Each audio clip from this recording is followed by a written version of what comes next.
आजकल एक सवाल बहुत ज़्यादा है। जब घूमते हैं हम लोग तो पता चलता है कि भूमिहार, ब्राह्मण या बाभन जो है वो शब्द, ये लोग बौद्ध धर्म से इधर आ गए। जब बौद्ध धर्म का प्रभाव हुआ तो बौद्ध विहार में जो भूमिहार गए या ब्राह्मण वर्ग के लोग गए, वही भूमिहार ब्राह्मण हो गए या बाभन हो गए। ये क्या है इसकी कहानी? इस संदर्भ में सबसे पहले जो एक लेखन का कार्य किया वो राहुल सांकृत्यायन जी थे। और राहुल सांकृत्यायन, ये सभी लोग जानते हैं कि वो स्वयं बौद्ध मत से प्रभावित हो गए थे। तो बाभन शब्द को धर्म के दृष्टिकोण से या संप्रदाय के दृष्टिकोण से उन्होंने कुछ देखा कि बाभन शब्द बौद्ध धर्म में प्रचलित रहा है। मैं इसका खंडन भी करूंगा, लेकिन प्रथमतः देखते हैं कि उसके बाद कुछ विद्वानों ने, ये जिसमें राजबली पांडे हैं, इतिहासकार रहे, तो राजबली पांडे ने भी ऐसा स्थापित करने की चेष्टा की। अब एक तीसरे प्रोफेसर आर एस शर्मा थे, उन्होंने भी कुछ एक अध्ययनों के आधार पे कहा कि भूमिहार लोग गाजीपुर जिला में काफी हैं और वहां सारनाथ था बनारस के पास, तो एक केंद्र था। अब मगध में नालंदा के आसपास बहुत भूमिहारों की जनसंख्या है और विक्रमशील विश्वविद्यालय भागलपुर के आगे इनकी जनसंख्या है। तो इस आधार पे उन्होंने ये बताने की चेष्टा की कि भूमिहार ब्राह्मण वो ब्राह्मण हैं जो वस्तुतः बौद्ध धर्म में चले गए। और कुछ विद्वान आपको मिल सकते हैं, जैसे मगध के संदर्भ में आप कहेंगे तो बुद्ध घोष जैसे लोग, 15वीं शताब्दी तक नरोप्पा जैसे बहुत बड़े बड़े विद्वान हुए। तो ये मगध में जो बौद्ध धर्म के बड़े विद्वान हुए, इस आधार पे भी एक मंतव्य ऐसा बनाया जाता है। अब इसको हम लोग विस्तारित रूप में देखें तो सबसे पहले कि जिस राहुल सांकृत्यायन ने ये सिद्धांत स्थापित करने की चेष्टा की, वो खुद परसागढ़ रामकोट दरबार, जो भूमिहार ब्राह्मणों का मठ था, उसमें महंत भी बने थे और वो पहले सरयू पारिन थे जो कि उसके महंत बने थे। तो वो महंत कैसे बने? उन्होंने भूमिहार ब्राह्मण की परंपरा को और भूमिहार ब्राह्मण के रामानंदीय परंपरा को कैसे स्वीकार किया? ये एक बहुत बड़ा प्रश्न है।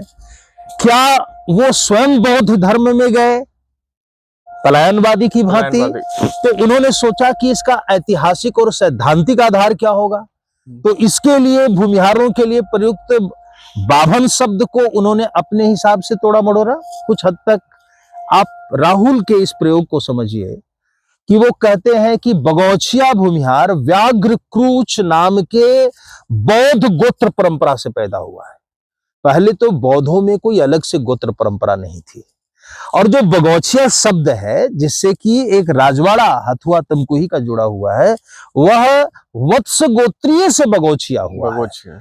तो राहुल की जो मत था वो नितांत मिथ्यावादी लगता है। अब एक दूसरी बात है ये बाभन शब्द।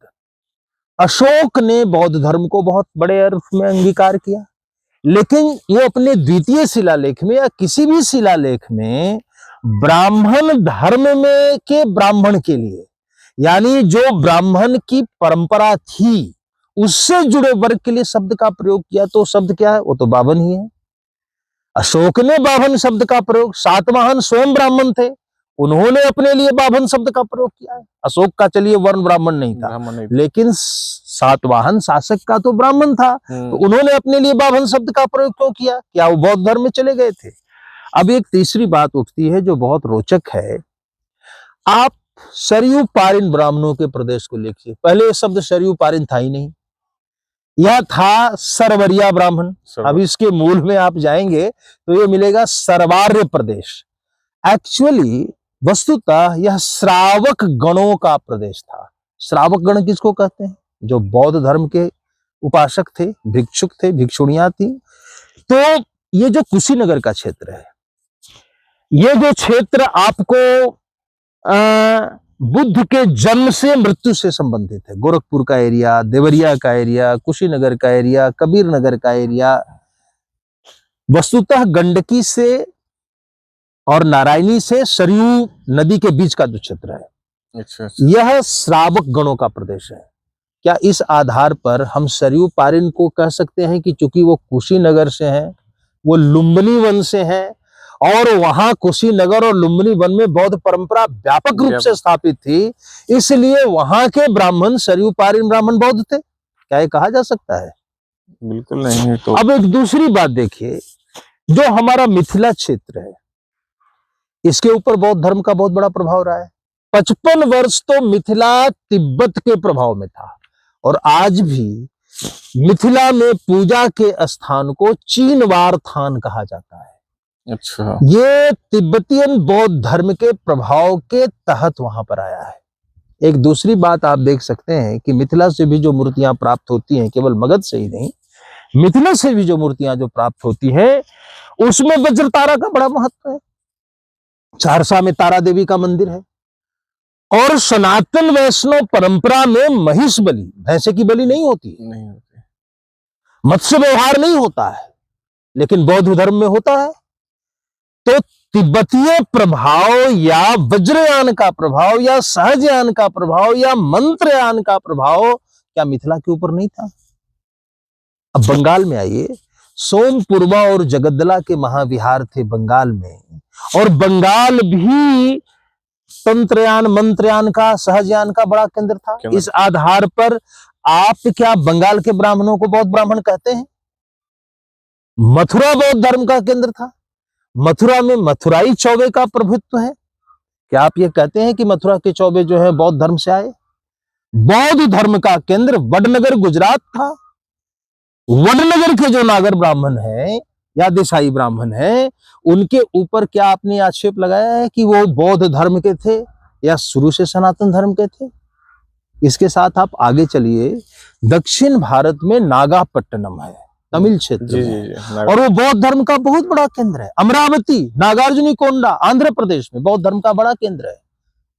अजंता, सबसे अधिक बौद्ध धर्म की गुफाएं कहाँ हैं? सबसे अधिक बौद्ध धर्म की गुफाएं महाराष्ट्र राज्य महाराष्ट्र में। तो क्या महाराष्ट्र के जो कोंकणस्थ ब्राह्मण हैं या देशस्थ ब्राह्मण हैं, आप उनको बौद्ध ब्राह्मण कहते हैं? बौद्ध धर्म सनातन पद्धति से बहुत अलग नहीं था। महाविहार थे, महाविहारीय केंद्रों में शिक्षा होती थी, वहां पढ़ाने वाले ब्राह्मण भी थे। बौद्ध धर्म नहीं होकर एक मत था, एक संप्रदाय है। आज यदि मैं क्रिश्चियन फिलॉसफी पढ़ाऊं या मैं इस्लामिक आर्किटेक्चर पढ़ाऊं, तो क्या मैं इस्लाम का अनुयायी कहा जाऊंगा या क्रिश्चियन धर्म का अनुयायी कहा जाऊंगा? तो यह जो प्रश्न है अनुपयुक्त है। भारत के सभी क्षेत्रों में ब्राह्मण बौद्ध धर्म में गए और आए। जल में कौन सी मछली किस दिशा में कितना चली और फिर वापस किस धारा में लौटी, जैसे यह बताना कठिन है, वैसे ही भारतीय परिप्रेक्ष्य में बताना कठिन है कि वस्तुतः कौन बौद्ध धर्म में गया था और नहीं गया था। अब एक खास बात और, चाणक्य की वंशावली आप किससे जोड़ते हैं? चनकिया भूमिहार ब्राह्मण जो चनकिया बाभन कहलाते हैं, उनका गोत्र कौटिल्य है। दूसरे ब्राह्मणों में गोत्र नहीं पाया जाता। तो चाणक्य क्या बौद्ध थे? नहीं थे। बौद्ध धर्म में सबसे बड़ा खलनायक माना गया है। ये कहा गया है कि एक बौद्ध का सर काट कर लाओगे तो एक सोने की असरफी दूंगा। ये किसको कहा गया?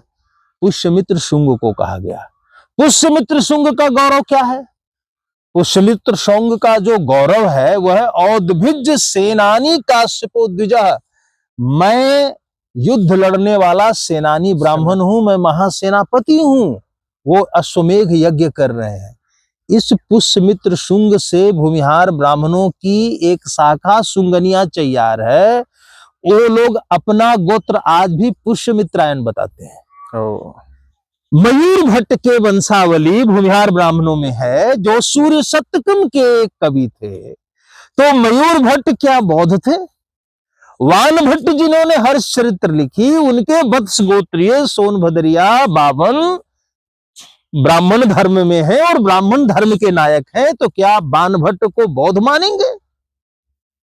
जब चाणक्य बौद्ध नहीं थे, पुष्यमित्र बौद्ध नहीं थे, मयूर भट्ट बौद्ध नहीं थे, आर्यभट्ट बौद्ध नहीं थे, ये सब मगध के महान पंडित हैं। और मगध के महान पंडित विष्णु शर्मा हुए हैं, और मगध के महान पंडित जो है नारायण पंडित हुए हैं। ये सभी महापंडित सनातन धर्म के ध्वजावाहक हैं। इनको आप बौद्ध कैसे कर सकते हैं?